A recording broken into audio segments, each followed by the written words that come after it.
Alors, ce que devra faire notre application, hein, ce sera nous permettre de scanner un produit.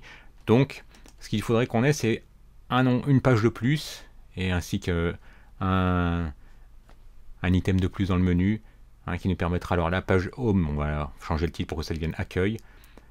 Juste sous Home, entre Home et List, eh on va créer une page qu'on appellera Scan, par exemple, ou Scanner, hein, comme on le souhaite, tant que c'est parlant, qui nous permettra d'accéder au scanner pour scanner un produit alimentaire.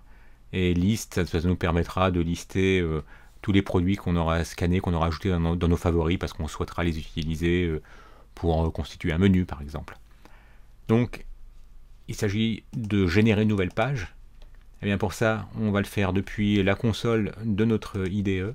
Alors on va, vous vous souvenez, hein, j'aime bien travailler sur un répertoire qui n'est pas C, comme ça au cas où je sois obligé de réinstaller le système d'exploitation, je ne perds pas ce qu'il y a sur le lecteur. Bon, vous, ce sera probablement D, moi il se trouve que c'est F. J'avais créé un répertoire sandbox, et après à partir de sandbox, j'avais fait un Ionic start, food eval bis, menu, side menu, ça m'a généré ce répertoire. Et bien à partir de là, je vais ouvrir ce répertoire dans lequel se trouve mon projet à l'aide de Visual Studio Code. Alors Visual Studio Code, bon, j'aime beaucoup cette IDE. Bon, il est gratuit d'une part. Vous avez des versions pour quasiment tous les principaux OS, hein, Windows, macOS, Linux. Et ce qui est très bien également, c'est qu'il évolue sans cesse. Mais bon, si vous préférez WebStorm ou Sublime Text, il n'y a aucun problème.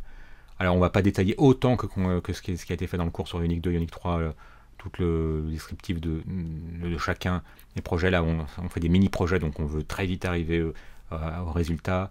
Je vais vous dire rapidement que ce dont on va travailler essentiellement, c'est SRC. Et on ne travaille pas dans www, puisque en fait, à chaque fois qu'on régénère notre application, bah, finalement, on perdrait des choses si on travaille depuis www. Donc c'est bien dans SRC qu'on travaille. Et l'exception, c'est que dans Assets, vous pourrez être amené à ajouter des choses, à pointer sur ce répertoire Assets, mais on verra concrètement la chose. Hein, donc c'est pas la peine que je vous surcharge avec des informations qui ne sont pas utilisables tout de suite. Et donc vous verrez que dans Assets, c'est là que vous mettrez des fonts, des icônes, des images. Voilà. Mais bon, pour l'essentiel, retenez bien que ce dont vous travaillerez, ce sera dans SRC. Alors là, en revanche, on va accentuer un peu plus la chose. Donc je vous ai dit que au départ, eh bien, on a un module qui s'appelle app.module. Voilà, on retrouve, c'est typique à Angular 2, enfin depuis ce qui se passe depuis la version d'Angular 2, hein, parce que les versions 4 et 5 finalement sont à 99% similaires pour le développeur à ce qui se passe dans Angular 2. Donc à savoir qu'on a un décorateur, ngModule, qui décore cette classe appModule. Donc ici on fait tous nos exports comme on le fait traditionnellement dans Angular 2 ou 4 ou 5. Et donc nous, ce qui nous intéressera, bah, ce sera de générer une nouvelle page. Donc on a dit qu'on voulait générer une page qui nous permettrait d'accéder au scanner. Pour l'instant, qu'est-ce qu'on voit dans Pages? On a une page, un répertoire pour Home, un répertoire pour List. Et si vous vous souvenez, ça correspond exactement à ça. Ça c'est la page Home. Ça c'est la page List. Et bien nous, comme on a envie d'avoir une troisième page qui nous permettra de scanner, eh bien on va générer en ligne de commande à l'aide de Ionic G pour generate.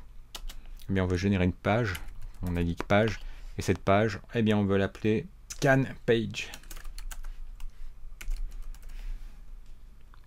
Donc vous avez vu maintenant, c'est vraiment en vogue hein, depuis quelques années, le fait d'avoir des outils en ligne de commande pour générer des choses. Donc on a à l'aide de Ionic CLI, donc Ionic G pour generate.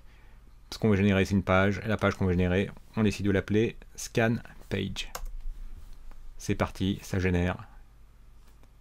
Voilà, et vous remarquez que ça nous a créé ce nouveau répertoire, et que ce répertoire, il contient 4 fichiers. Alors ça, vous remarquez que ça, c'est nouveau dans cette version de Visual Studio Code, c'est que ça nous met bien, ça nous indique que ceci n'est pas suivi par notre contrôleur de code source, et que donc on n'a pas encore commité sous GitHub. Bon, c'est qu'un détail qui ne nous occupera pas pour l'instant, mais bon, c'est récent, et ça nous permet de tout de suite voir où des choses ont été ajoutées ou modifiées.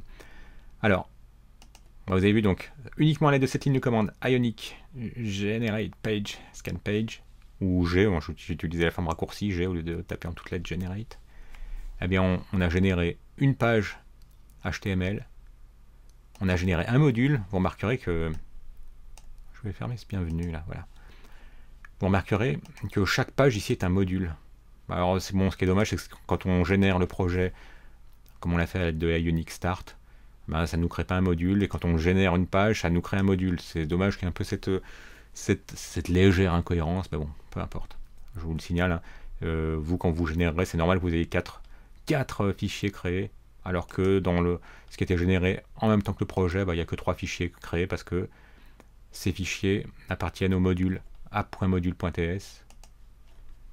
Pour preuve qu'on voit bien que dans les déclarations et dans les déclarations simplement on a homepage et list page, alors que là quand on génère une nouvelle page, eh bien, il se trouve que c'est un nouveau module, comme le prouve la présence de ce fichier module.ts qui comporte bien, qui utilise bien le décorateur @ngModule qui décore cette classe scanPageModule. Donc on a un module, on a une page HTML qui représente, comme c'est le cas en Angular et en Ionic, depuis la version même 2, la partie visible, la vue de votre page. On peut supprimer ça.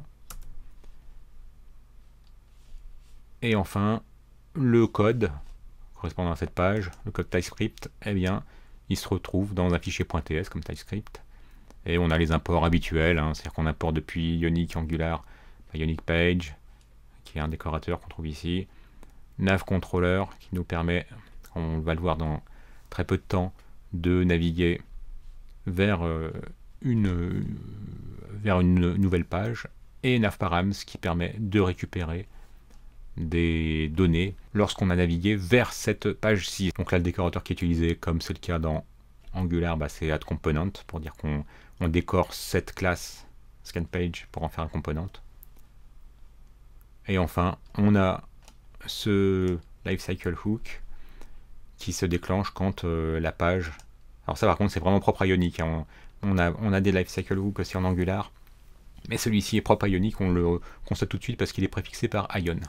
Il suffit de se rendre dans app.component.ts, et là vous pouvez voir que vous avez ce tableau d'objets. Vous remarquerez que cet objet a deux propriétés, title et component, et comme par hasard là on reconnaît bien home et list qui représente ce qui est affiché dans le side menu, home et list, ce qui veut dire que si on ajoute maintenant un troisième objet et qu'on l'appelle par exemple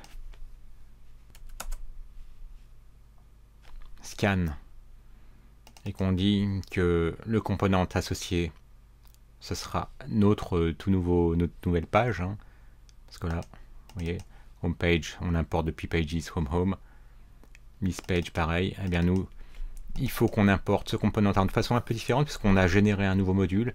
Donc d'abord il va nous falloir importer le module dans un point module.ts. On va se mettre juste sous list page et on va, là c'est vraiment ce que vous faites d'ordinaire en Angular, il n'y a vraiment rien de bien surprenant. Donc on importe depuis pages, hein. Vous vous souvenez, depuis pages scan, depuis pages scan, on va importer notre scan module. Et vous vous souvenez qu'en Ionic, tout comme en Angular, à partir de la version 2, eh bien les modules ça s'importe. Bon, n'oublions pas de préciser ce qu'on veut importer, ces scan module page, hein, pour faire apparaître l'autocomplete. J'ai appuyé sur CTRL et espace. Je vous le refais parce que c'est bien pratique. Voilà, CTRL espace, et donc comme ça moi je suis sûr de ne pas faire d'erreur d'orthographe quand je tape scan module, page module pardon. Et on sait que dans l'univers d'Angular 2 et plus, les modules doivent être ajoutés au tableau des imports, imports ici, ce qui veut dire qu'on ajoute scan page module. Évidemment sans l'étoile. Ce qui signifie que maintenant, à l'endroit où on a envie d'ajouter à notre side menu ce nouveau title scan qui correspond à notre componente scan page. Et pour pouvoir disposer de scan page, il faut bien évidemment l'importer. Et donc on importe scan page depuis pages scan. Ce qui veut dire que maintenant, quand on réouvre notre menu, vous constatez qu'on a 3 éléments dans notre side menu. Donc on n'a pas eu besoin de relancer le serveur ou quoi que ce soit. Ça c'est le genre d'un live serveur qui fait que dès qu'on fait une modification, la page se retrouve rechargée.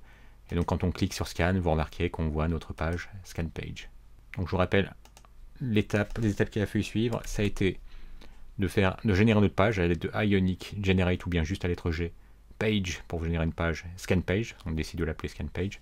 Ça nous a généré dans le répertoire src, je referme ça, voilà, src pages, ça nous a créé ce répertoire scan qui comporte 4 fichiers. Il nous a fallu ensuite, pour pouvoir l'utiliser depuis app.component.is, afin de pouvoir ajouter un item, si on peut dire, dans notre side menu, eh bien on a ajouté cet objet title qu'on a décidé de mettre en scan, de mettre la valeur scan, et en component d'associer finalement ce title à la scan page. Pour pouvoir disposer de la scan page, on a fait un import de scan page depuis l'endroit où elle se trouvait, donc depuis on est remonté d'un niveau pages scan, et dans scan module, pas dans scan module, dans appmodule.ts on avait importé scan page module, depuis on remonte d'un niveau pages scan.module. Et comme c'est un module, on l'importe comme tous les modules dans le monde Angular et donc Ionic scan page module. Et à partir de là, on se retrouve bien avec une page supplémentaire.